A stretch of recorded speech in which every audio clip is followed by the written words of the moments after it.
Bonjour mes stagiaires, bonjour mes étudiants. On va voir avec vous une séquence du module marketing. Cette séquence s'intitule les études qualitatives.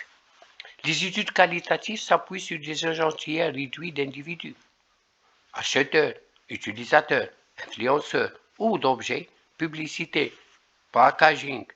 Dans cette fiche, dans ce vidéo,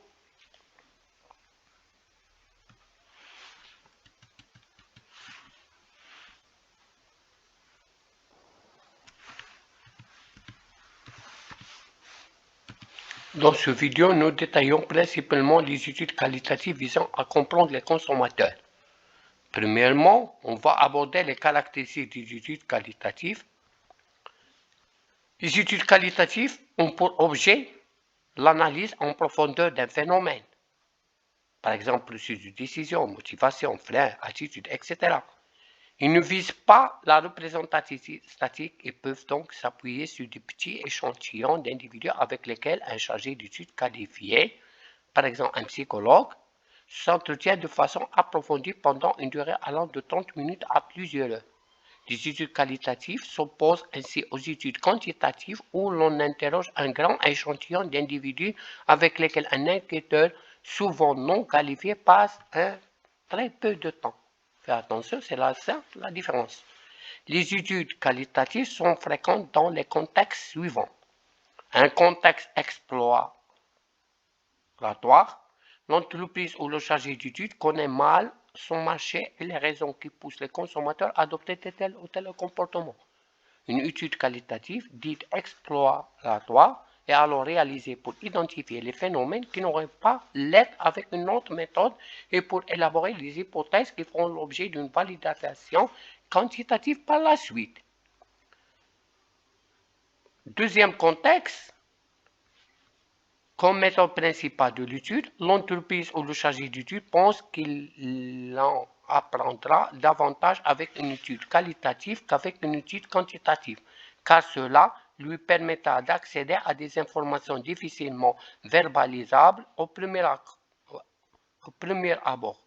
Un chef de produit qui souhaite tester la couleur bleue de son packaging pourra préférer une démarche qualitative qui lui permettra d'accéder à l'imaginaire et à la symbolique associée à ce bleu chez les consommateurs. Il arrive parfois que la nature du produit testé ne permette pas une étude quantitative. Une étude sur les freins et les attentes des potentiels clients des pompes funéraires générales se prête mal à un sondage dans la rue.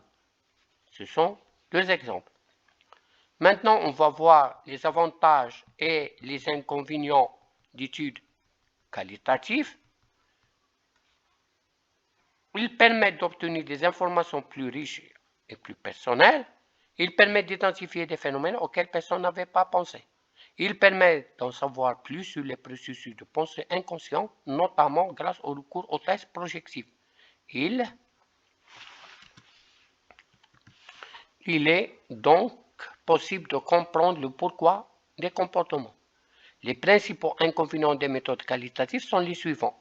Le manque de représentativité statistique, la subjectivité inhérente de la méthode, la durée et le coût. Pour la durée et le coût, recueillir et analyser des données qualitatives est long et fastidieux. Les enquêteurs hautement qualifiés sont plus coûteux que les enquêteurs de sondage.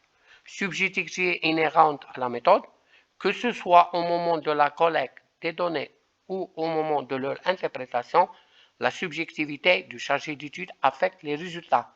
Le manque de représentativité statique, c'est le troisième inconvénient. Même si les individus interrogés sont sélectionnés sur la base de critères pertinents, il est très difficile de généraliser sur l'ensemble de la population des résultats obtenus sur 10 ou 20 personnes. Maintenant, on va aborder la pratique de l'entretien dans les études marketing. L'entretien, qu'il soit individuel ou collectif, est la méthode qualitative la plus utilisée aujourd'hui. L'entretien individuel. Le principe de son directivité régit l'entretien individuel et repose sur un paradoxe apparent. Plus on pose des questions, moins on obtient des réponses pertinentes. L'entretien individuel s'appuie donc sur la règle suivante.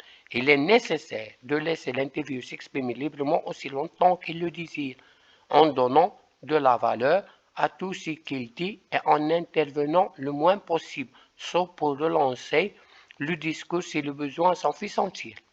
En pratique, l'entretien individuel dure le plus souvent entre 30 minutes et 2 heures. Pour obtenir suffisamment d'informations, on interroge en 10-30 personnes selon la qualité des réponses obtenues, la complexité, la cible ou du problème à traiter et le budget disponible.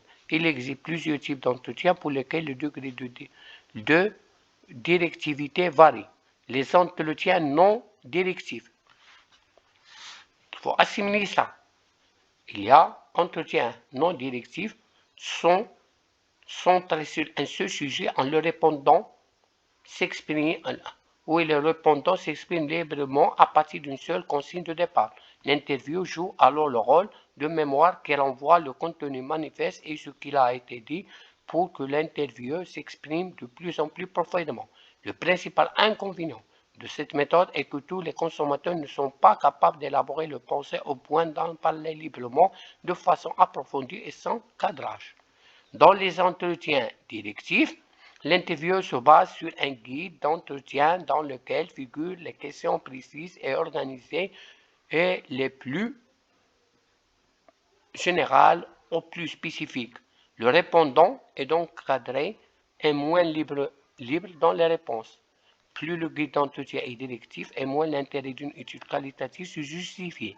Maintenant, il y a un autre type d'entretien, c'est l'entretien semi-directif, repose sur le même principe que l'entretien directif, à la différence après s'ils sont organisés autour de thèmes généraux de façon à laisser plus de liberté de parole aux répondants, tout en facilitant malgré tout le discours à travers des relances et des demandes d'approfondissement. C'est la forme d'entretien individuel la plus utilisée dans les études marketing car il s'agit du niveau de directivité plus facilement opérationnalisable. Maintenant, on va voir le deuxième entretien, c'est l'entretien de groupe. L'entretien de groupe, parfois appelé focus group, consiste à faire discuter une dizaine de personnes encadrées par un animateur autour d'un sujet marketing. Cette méthode est basée sur le fait que les individus qui constituent le groupe se stimulent réciproquement et mettent en commun les informations. Par conséquent, la somme des informations produites par un groupe est supérieure au total des informations produites par chacun des participants pris individuellement.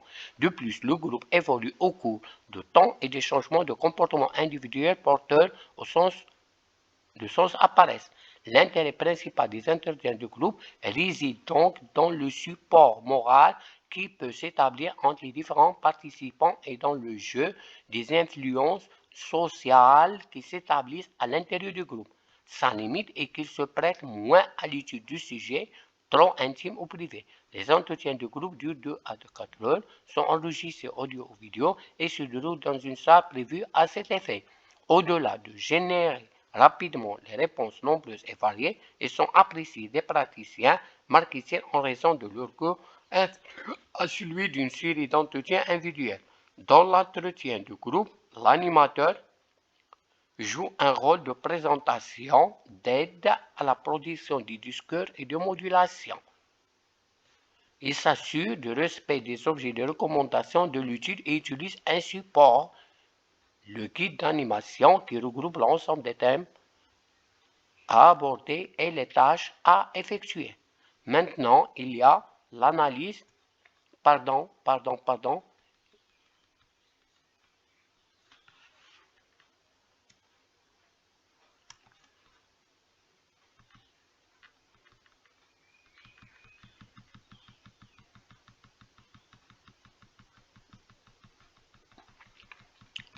Maintenant, on va voir l'analyse du contenu. Les entretiens qualitatifs conduisent à l'obtention d'un matériel volumineux dont l'analyse doit reposer sur une démarche objective. L'analyse du contenu consiste à décrire le discours produit par le répondant de manière objective et systématique dans l'objectif d'en déduire des connaissances qui vont au-delà de la surface du discours. Pour faire ressortir du discours de manière exhaustive les idées qui y figurent sans déformer les propos des répondants. L'analyse du contenu se base sur des discours intégralement retranscrits. Il s'agit ensuite de découper le discours en unités d'analyse à l'aide d'un critère de découpage. On utilise prioritairement le thème comme critère de découpage car il permet de s'affranchir des contraintes liées à la forme du discours. Chaque thème est ensuite catégorisé et classé. On différenciait les thèmes les uns des autres et les regroupait par analogie. On construit ainsi une grille d'analyse qui sert de base à l'interprétation du discours. Cette interprétation repose sur une double analyse horizontale et verticale. Horizontale, c'est l'analyse transversale permettant d'établir comment chaque élément était abordé dans l'ensemble du discours. Par contre, verticale, analyse de chaque entretien séparément permettant de comprendre la logique de chaque entretien et l'articulation des thèmes qui sont abordés. En pratique, cette analyse est étayée par des verbatins, ça veut dire citation particulièrement représentative explicite d'un thème.